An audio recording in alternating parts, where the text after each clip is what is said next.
Good afternoon student. तो 12th class में जो 12वीं कक्षा है उसके अंदर फोटोसिंथेसिस टॉपिक चल रहा था। तो ललित सर ने आपको चक्रीय और अचक्रीय फास्फोरिलीकरण तक पढ़ाया था और उसके बाद मैं कंटिन्यू करूँगा। और इसी क्रम में जैसा कि लाइट रिएक्शन आप पढ़ चुके हैं, चक्रीय और अचक्रीय फास्फोरिलीकरण आप पढ़ चुके हैं, फोटो सिस्टम फर्स्ट और सेकंड के बारे में आप जान चुके हैं, क्लोरोप्लास्ट की संरचना के बारे में पढ़ चुके हैं। और अब हम पढ़ेंगे इसमें डार्क रिएक्शन, जिसे हम अप्रकाशिक अभिक्रिया भी कहते हैं। तो अप्रकाशिक अभिक्रिया होती कहाँ है? अप्रकाशिक अभिक्रिया क्लोरोप्लास्ट के स्ट्रोमा रीजन में होती है, यानी स्ट्रोमा क्षेत्र में पाई जाती है।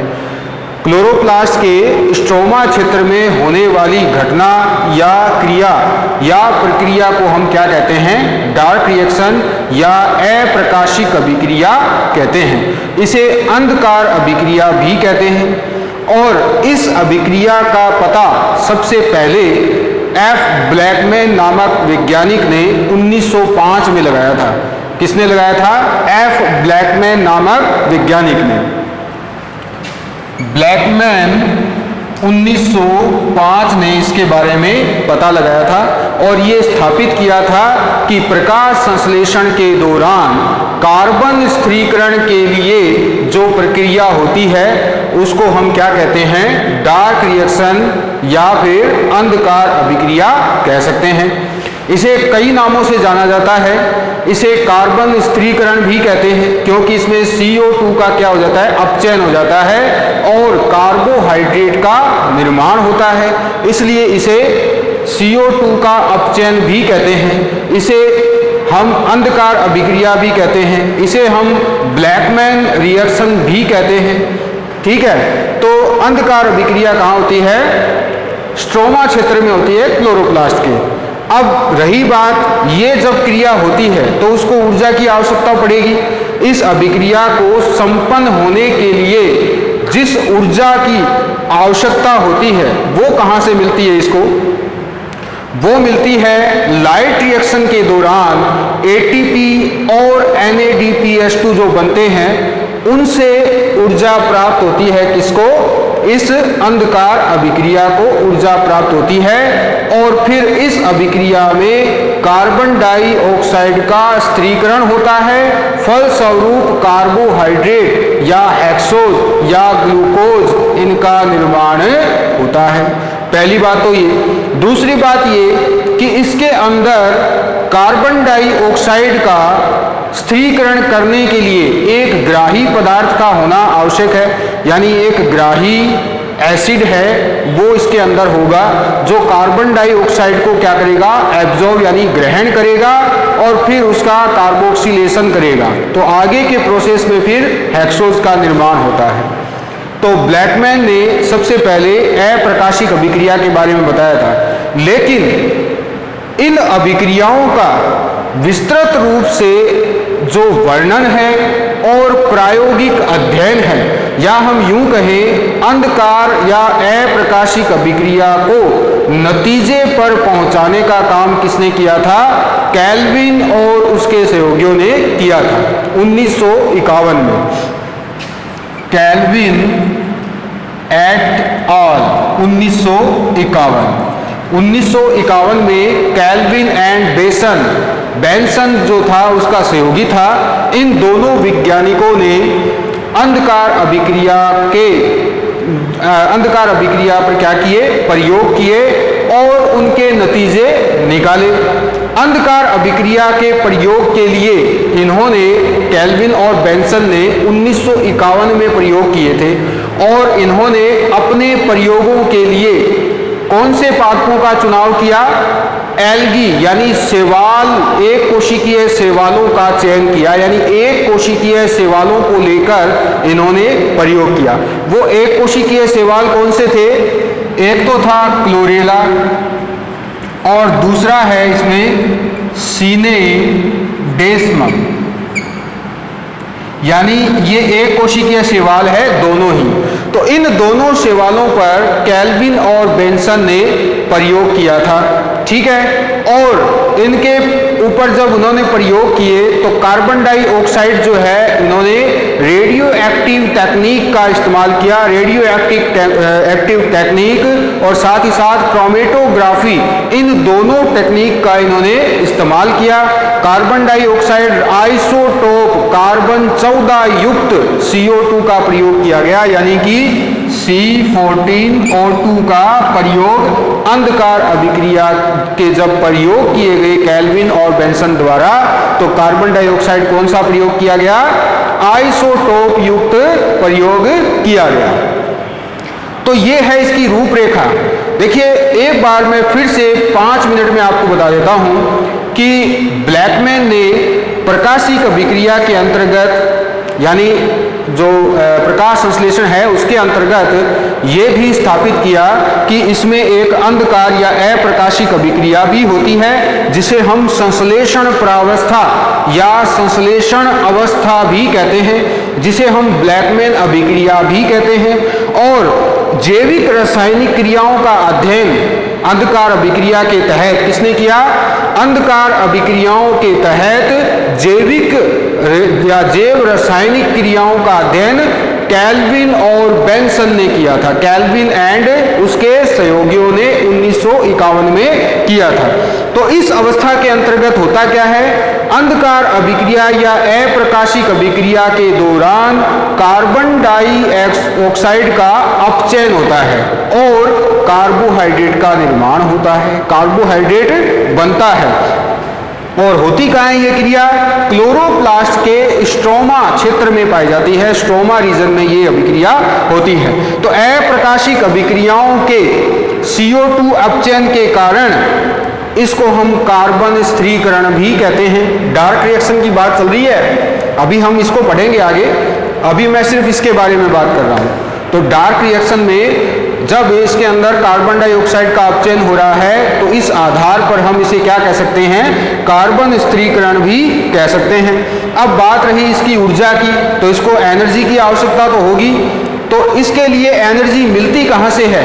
तो इसके लिए एनर्जी मिलती है लाइट रिएक्शन में निर्मित, लाइट रिएक्शन जो प्रकाशिक अभिक्रिया है उसके अंदर आप सब जानते हैं 12 NADPH2 और 18 ATP का यहाँ पर इस्तेमाल हो रहा है। तो वो ATP और NADPH2 आती कहाँ से है? वो लाइट रिएक्शन से आती है। तो लाइट रिएक्शन में बनी ATP और NADPH2 का उपभोग किसमें किया जाता है? डार्क रिएक्शन में किया जाता है। दूसरी बात ये कि NADPH2 और ATP को सम्मिलित रूप से एसिमिलेटरी एनर्जी यानी स्वांगीकारी शक्ति भी कहते हैं, क्योंकि ये कार्बन डाइऑक्साइड का क्या कर रही है? अपचयन कर रही है और कार्बन डाइऑक्साइड से कार्बोहाइड्रेट का निर्माण कर रही है। इसलिए इसको हम क्या कह रहे हैं? एसिमिलेटरी एनर्जी कहते हैं, यानी स्वांगीकारी शक्तियां या शक्ति हम इसे कह सकते हैं, क्योंकि ये स्वांगीकरण कर रही है कार्बन डाइऑक्साइड का और बना रही है कार्बोहाइड्रेट। तो केल्विन और उसके सहयोगियों ने अप्रकाशिक अभिक्रिया के प्रयोगों के लिए क्लोरेला और सिनेडेस्मस जैसे एक कोशिकीय शैवालों का प्रयोग किया था और इसके लिए इन्होंने आइसोटोप युक्त कार्बन डाइऑक्साइड, आइसोटोप C14 युक्त कार्बन डाइऑक्साइड का प्रयोग किया था। अब एक चीज आपको याद रखनी है, इससे आप इसे याद भी रख सकते हो कि इन्होंने एक कोशिकीय शैवाल क्लोरेला और सिनेडेस्मस को ही क्यों चुना? क्योंकि सबसे बड़ी बात यह है, इसका कारण यह है कि क्लोरेला और सिनेडेस्मस जैसे एक कोशिकीय शैवाल तेजी से वृद्धि कर सकते हैं, तेजी से ये ग्रोथ कर सकते हैं और कॉलोनी बना सकते हैं, बहुत तेज गति से कॉलोनी का निर्माण कर सकते हैं। दूसरा ये, चूंकि एक कोशिकीय होते हैं इसलिए संपूर्ण कोशिका ही इनकी एक क्लोरोप्लास्ट की तरह काम करती है। दूसरी बात ये, तीसरी ये कि इन्हें बड़े पैमाने पर प्रयोगशालाओं में संवर्धित किया जा सकता है। चौथा ये कि इनमें फोटोसिंथेटिक पिगमेंट जो इनके वर्णक हैं, जो वर्णक होते हैं, जो भी जो प्रकाश संश्लेषण से संबंधित क्रियाएं होती हैं उनके लिए कुछ वर्णकों की आवश्यकता होती है और वो वर्णक कहाँ पर होते हैं? क्लोरोप्लास्ट में पाए जाते हैं। और ये वर्णक जो इन एक कोशिकीय शैवालों में पाए जाते हैं वो कैसे पाए जाते हैं, जो उच्च पादपों में पाए जाते हैं, हायर प्लांट में पाए जाते हैं, उसी के समान वर्णक इन क्लोरेला और सिनेडेस्मस जैसे शैवालों में पाए जाते हैं। इसलिए कैल्विन और उसके सहयोगियों ने क्लोरेला और सिनेडेस्मस जैसे शैवालों को अपने प्रयोगों के लिए चुना था। ठीक है, ये आपको याद रखना है। इससे क्या है कि आप याद रख सकते हो बहुत आसानी से कि इन दोनों पादपों को चुना है तो उसका कोई ना कोई कारण है, क्योंकि ये तेज गति से वृद्धि कर सकते हैं, एक कोशिकीय शैवाल है, पूरी कोशिका ही क्लोरोप्लास्ट है, आसानी से संवर्धित हो सकते हैं और इनमें वर्णक जो होते हैं वो उच्च पादपों के समान पाए जाते हैं। तो कैल्विन और सहयोगियों ने, जैसा कि मैंने आपको बताया कि 1951 में ये प्रयोग किया था और अपने प्रयोगों से वो नतीजे पर क्या पहुंचे, वो नतीजे पर ये पहुंचे कि कार्बन अपचयन एक चक्रीय प्रक्रिया है, एक साइक्लिक प्रोसेस है। क्या? Carbon fixation. कार्बन फिक्सेशन एक साइक्लिक प्रोसेस है। ये किसने बताया था? कैल्विन और उसके सहयोगियों ने बताया था। और इस प्रोसेस में प्रथम स्थायी उत्पाद 3 कार्बन युक्त होता है। प्रथम स्थायी उत्पाद कितने कार्बन युक्त होता है? 3 कार्बन युक्त होता है। नॉर्मल जो 80% पादप है, जो C3 पादप है, C3 पादपों में 3 कार्बन युक्त होता है, C4 में 4 कार्बन युक्त होता है। ठीक है, तो यहां पर आपको महत्वपूर्ण बात यह रखनी है कि जैसा कि हम अप्रकाशिक अभिक्रिया के बारे में बात कर रहे हैं, उसके प्रोसेस आगे अलग हैं, परंतु अगर आपको इसकी रूपरेखा बतानी हो तो आपको यही बतानी है कि इसमें 3 कार्बन युक्त प्रथम स्थायी उत्पाद बनता है। इसलिए फिर साथ ही साथ जो आगे प्रक्रिया है इसमें क्या है कि यहां पर कार्बन डाइऑक्साइड को ग्रहण करने का काम कौन करता है? RUBP यानी राइबुलोज 1,5 डाइफास्फेट कार्बन डाइऑक्साइड को ग्रहण करता है अप्रकाशिक अभिक्रिया में, और उसके बाद फिर उससे आगे फास्फोग्लिसरिक एसिड का निर्माण होता है और फिर उससे आगे फिर क्या बनता है? हेक्सोज का निर्माण होता है। ठीक है, तो अप्रकाशिक अभिक्रिया के आज तक यानी अब तक 3 प्रोसेस या 3 प्रक्रियाओं का पता लगाया जा चुका है। 3 प्रक्रियाएं कौन कौन सी है? पहली है कैल्विन साइकिल यानी कैल्विन चक्र, जिसे हम C3 चक्र भी कहते हैं। कैल्विन चक्र का प्रयोग या कैल्विन चक्र का विवरण किसने दिया था? कैल्विन और बेंसन ने 1951 में दिया था, और उसके ठीक 10 साल बाद उनको नोबेल पुरस्कार मिला था 1961 में। किसके लिए? इसी प्रयोग के लिए, यानी कैल्विन साइकिल की खोज के लिए ही कैल्विन और बेंसन को नोबेल प्राइज मिला था 1961 में। दूसरी आती है hatch and slack cycle, hatch और स्लैक चक्र। ठीक है, इसका पता किसने लगाया? हैच और स्लैक ने लगाया था। ये C4 पादपों में होता है। C4 पादप जैसे मक्का है, ठीक है, ये पादप ऐसे हैं जिनके अंदर हैच एंड स्लैक साइकिल पाया जाता है। ठीक है, तीसरा जो है वो है क्रेसुलेशियन एसिड मेटाबॉलिज्म, ये पाया जाता है मांसल पौधों में। देखिए, आपको प्रोसेस का ही पता होना जरूरी नहीं है, तीनों प्रोसेस होते किन किन में है ये भी पता होना जरूरी है। पहली बात तो ये कैल्विन साइकिल होता है C3 पादपों में, जैसे आम है, पीपल है, ये सब कैसे पादप हैं? C3 पादप है।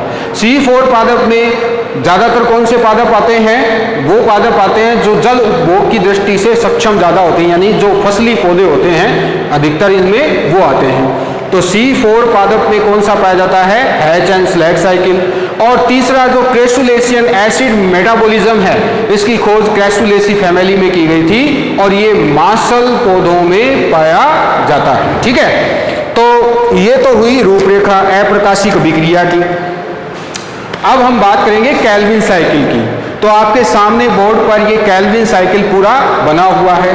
सबसे पहली बात ये कि कैल्विन एंड बेंसन ने 1951 में कैल्विन साइकिल के बारे में या इसका विवरण दिया था। ये कैल्विन साइकिल C3 पादपों में पाया जाता है। इस प्रक्रिया के दौरान, ध्यान से सुना, C3 पादपों में पाया जाता है, इस प्रक्रिया के दौरान कार्बन डाइऑक्साइड का अपचयन होकर के कार्बोहाइड्रेट का निर्माण होता है। ठीक है, मूल बात तो यही है कि कार्बोहाइड्रेट का निर्माण होता है। प्रोसेस है लंबा, लेकिन मूल बात यही है, कार्बोहाइड्रेट बनती है किसमें? इस केल्विन साइकिल में। दूसरी बात ये, इसके लिए एनर्जी कहाँ से मिलती है? लाइट रिएक्शन से एटीपी और NADPH2 जो बनती है वहां से एनर्जी इसको मिलती है।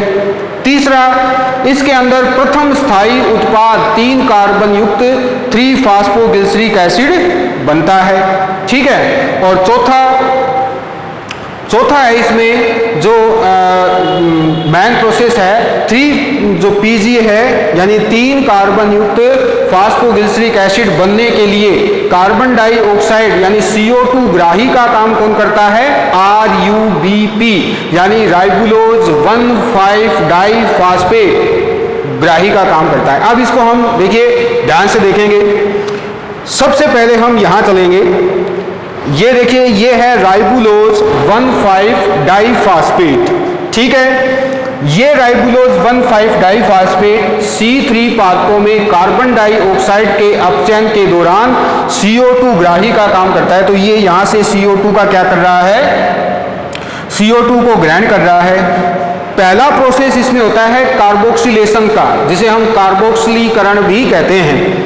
तो ये देखिए, राइबुलोज 1,5 डाइफॉस्फेट कार्बन डाइऑक्साइड को इसने ग्रहण कर लिया है। जल के साथ कार्बोक्सिलेज एंजाइम के उत्प्रेरण से, जल के साथ कार्बोक्सिलेशन प्रक्रिया द्वारा कार्बोक्सिलेज एंजाइम की उपस्थिति में फॉस्फोग्लिसरिक एसिड बनाता है। कितने अणु बनाता है इसके? 12 अणु बनाता है। ठीक है, यहाँ ये जो प्रोसेस है यहाँ से यहाँ तक, इसको हम क्या कहते हैं? कार्बोक्सिलेशन यानी कार्बोक्सिलीकरण कहते हैं। ठीक है, जिसमें RUBP, इसको शॉर्ट में RUBP राइबुलोज 1,5 डाइफॉस्फेट कह सकते हैं, ये CO2 को ग्रहण करता है। जल के साथ कार्बोक्सिलेज एंजाइम की उपस्थिति में 12 अणु फॉस्फोग्लिसरिक एसिड के बनाता है। ठीक है, अब इस फॉस्फोग्लिसरिक एसिड का आगे अपचयन होता है। क्या होता है? फॉस्फोग्लिसरिक एसिड का अपचयन होता है। तो अपचयन की प्रक्रिया 2 भागों में होती है। देखिए, 2 भागों में होती है अपचयन। रिडक्शन जो होगा वो 2 भागों में होगा। पहले भाग में क्या होता है कि फॉस्फोग्लिसरिक एसिड के 12 अणु 12 ATP से क्रिया करते हैं काइनेज एंजाइम की उपस्थिति में, फॉस्फोकाइनेज एंजाइम की उपस्थिति में। ठीक है, फॉस्फोग्लिसरिक एसिड के 12 अणु किसकी उपस्थिति में? यहां पर देखिए, हम 12 ATP से क्रिया करते हैं काइनेज की उपस्थिति में और बना लेते हैं 1,3 डाइफॉस्फोग्लिसरिक एसिड। अब यहां देखने वाली बात यह है कि यहां पर जो ये बना है ये 3 कार्बन युक्त बना है, 3PGA है ये। ठीक है, ये भी याद रखना है। तो ये बन चुका है 1,3 डाइफॉस्फोग्लिसरिक एसिड। इसका अपचयन हो गया है, किसमें हो गया है? 1,3 डाइफॉस्फोग्लिसरिक एसिड में हो गया है। ये भी 12 अणु हैं। यहां पर देखिए, कुल मिलाकर केल्विन साइकिल के दौरान 18 ATP और 12 NADPH2 खर्च होते हैं। तो 18 ATP में 12 ATP तो यहां खर्च हो गए। ठीक है, अब देखिए दूसरा, रिडक्शन में ही अपचयन में दूसरी प्रक्रिया क्या है? दूसरी प्रक्रिया में क्या होता है कि 12 NADPH2 के साथ ये क्रिया करता है। यहां पर एंजाइम काम आता है डिहाइड्रोजिनेज। तो डिहाइड्रोजिनेज एंजाइम की उपस्थिति में 1,3 डाइफॉस्फोग्लिसरिक एसिड 12 NADPH2 से क्रिया करता है और बना लेता है 3-फॉस्फोगिल्सरैल्डिहाइड। इसके कितने अणु बन जाएंगे? 12 अणु बन जाएंगे।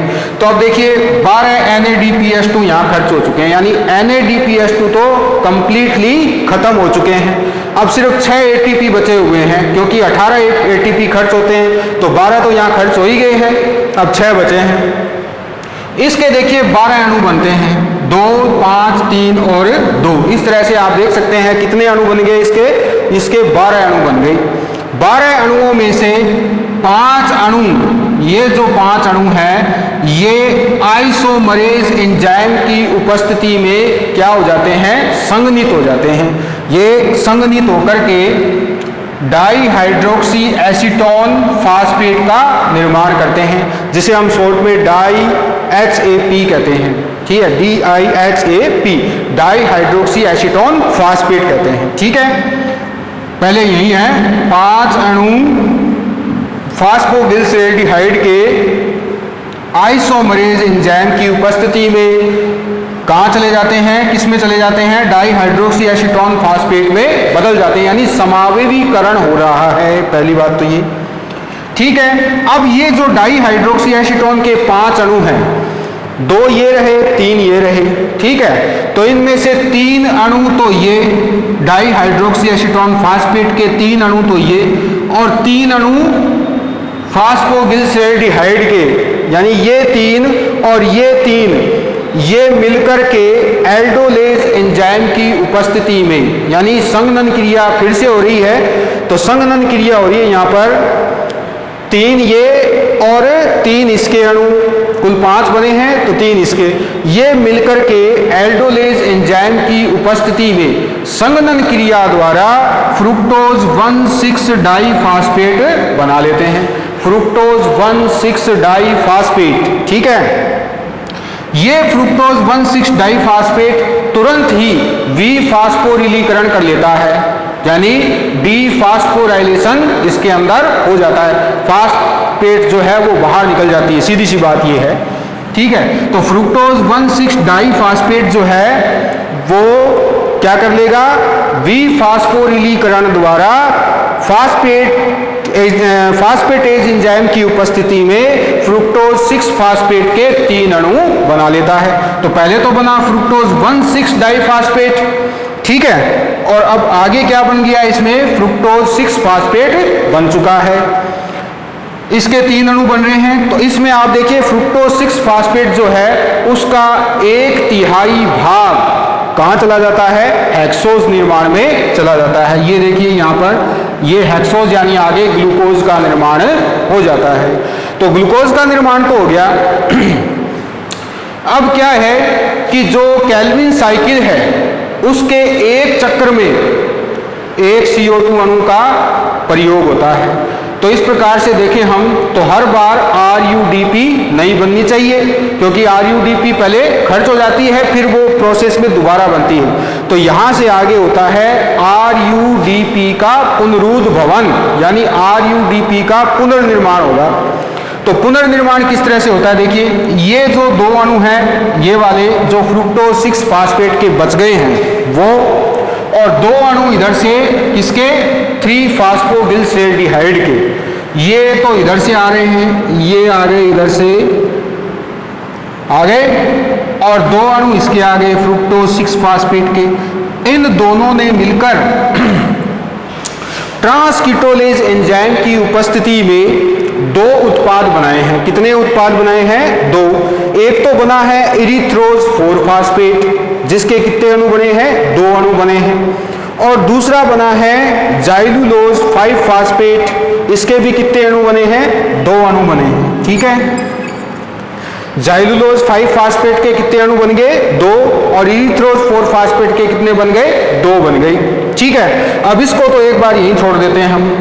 जाइलुलोज 5 फास्फेट को हमने ऐसे ही रख दिया। अब यहां से चलेंगे हम। अब ये देखिए इरिथ्रोज 4 फास्फेट है, ये क्या करेगा, अब इधर तो पहले तो 3 ही काम आए थे DIHAP के, तो इधर से 2 बचे हुए हैं, ये इसके साथ वही संघनन की क्रिया करेंगे, 2 इधर से आएंगे, और ये खुद है ही इरिथ्रोज 4 फास्फेट, ये दोनों संघनन क्रिया द्वारा सीडोहेप्टुलोज 1,7 फास्फेट का निर्माण करते हैं। सीडोहेप्टुलोज 1,7 फास्फेट बन चुकी है, इसका तुरंत ही विफास्फोरिलीकरण हो जाएगा।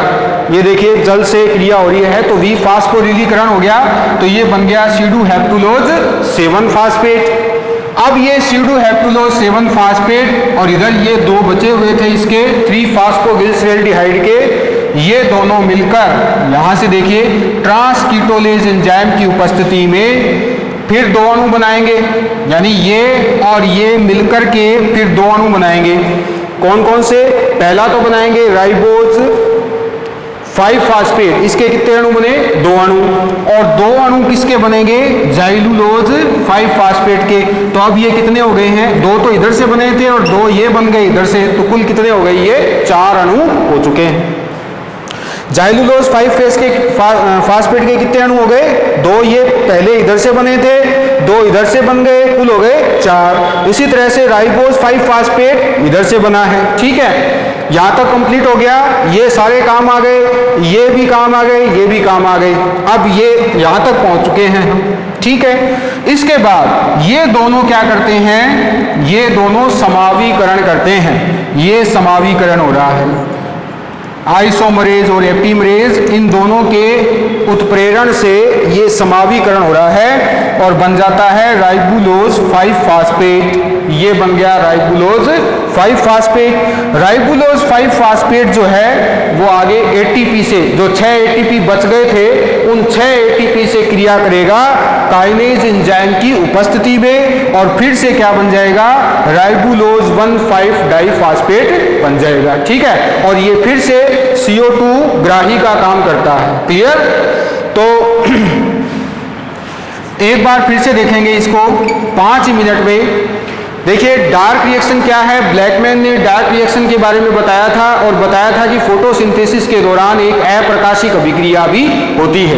लेकिन इस अंधकार अभिक्रिया पर प्रयोग किसने किए? कैल्विन और बेंसन ने 1951 में किए थे, और इसके लिए इनको नोबेल पुरस्कार भी मिला था। इन्होंने अपने प्रयोगों के लिए क्लोरेला और सिनेडेस्मस जैसे शैवालों का चुनाव किया था। इसके बाद जो 3 प्रकार की प्रोसेस होती है, या 3 पथ ज्ञात किए जा चुके हैं किसके? डार्क रिएक्शन के। पहला है केल्विन साइकिल, दूसरा हैच-एंड-स्लेक साइकिल, और तीसरा आता है इसके अंदर क्रेसुलेशियन एसिड मेटाबॉलिज्म। तो ये हमारा पहला है इसमें केल्विन साइकिल। केल्विन साइकिल में 4 प्रोसेस होते हैं मेनली।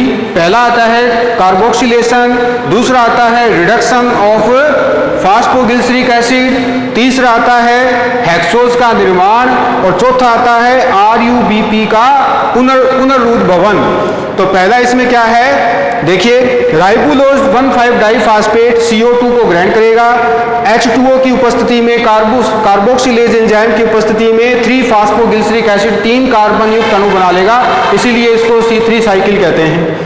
12 अणु इसके बनेंगे। फिर इसका क्या होगा? यहाँ पर अपचयन होगा। ये कार्बोक्सिलेशन हुआ था, ये अपचयन हुआ है।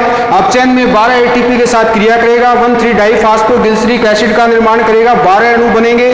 फिर इसका इसी प्रोसेस में दूसरी अभिक्रिया के दौरान 12 NADPH2 से क्रिया करेगा डिहाइड्रोजनेज एंजाइम की उपस्थिति में, तो 12 अणु फास्फोग्लिसरैल्डिहाइड के बन जाएंगे। इसके 5 अणु DIHAP का निर्माण कर लेते हैं। इसके 5 अणु समावीकरण क्रिया द्वारा DIHAP बनाते हैं।